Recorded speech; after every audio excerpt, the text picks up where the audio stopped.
how did you pay rent? I usually paid with cash, but I also paid with PayPal sometimes. Did you get a receipt when you paid cash? No. I did copy our Venmo payments in Exhibit A, 3 and 4. Okay. It's just showing that he has been paying the past for the last 6 months. Was he out by March 1st? He was out by March 30th. If you look at Exhibit C, page 17, you could see the text messages where he talks about having to wait until the end of March to have everything out. Which is why you're charging him the full month's rent. Correct. Okay.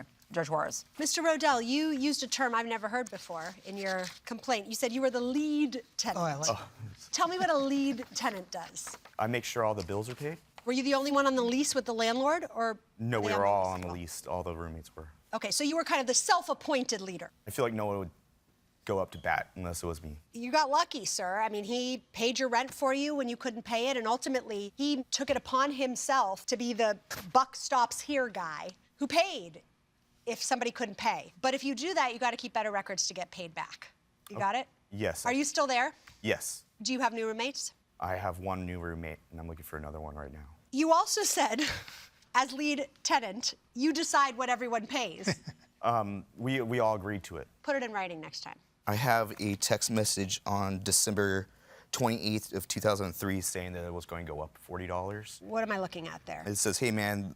Oh, rent goes up February by like $40, right? Okay, and then I see later on, many texts later, you say, I think the rent is $1,100 now. That was for So then when it goes up, it's gonna be $1,140. Yes. Okay, I think you are somewhat lucky here in that your long-term friend isn't in here more vociferously denying owing you rent.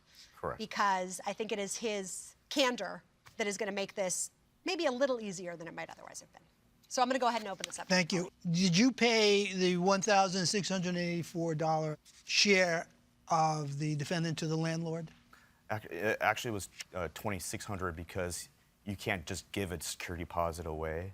You'd have to collect it after you move out. So I spotted $2,600. And so that came out of your pocket? It came out of my So you're not making a profit on the rent that you're charging? No, I'm not. I have nothing further. Nope. Okay. Okay. Thank you very much. Thank you. Excuse the parties while we deliberate in this matter. Rachel, I think you hit the nail on the head. You said that essentially the defendant simplified a lot of this for us. And I think if you add up the admission by the defendant that he would have owed the plaintiff, even though some of his records are murky and not fully complete, I would give him the benefit of the doubt. And he has a lot of credibility. He gave him credit for a lot of payments that the defendant would never be able to prove, right? I mean, he came with absolutely nothing. Yeah, so right. Yeah. If he didn't want to be forthcoming, Right. he could have said, he could have denied knowledge of that. So he has a lot of credibility. So when it comes to the fringes, I think he gets credit for it. Yeah, I agree. Okay, so I think the amount comes to $1,684. Next time, we have a verdict. More record keeping by the lead tenant.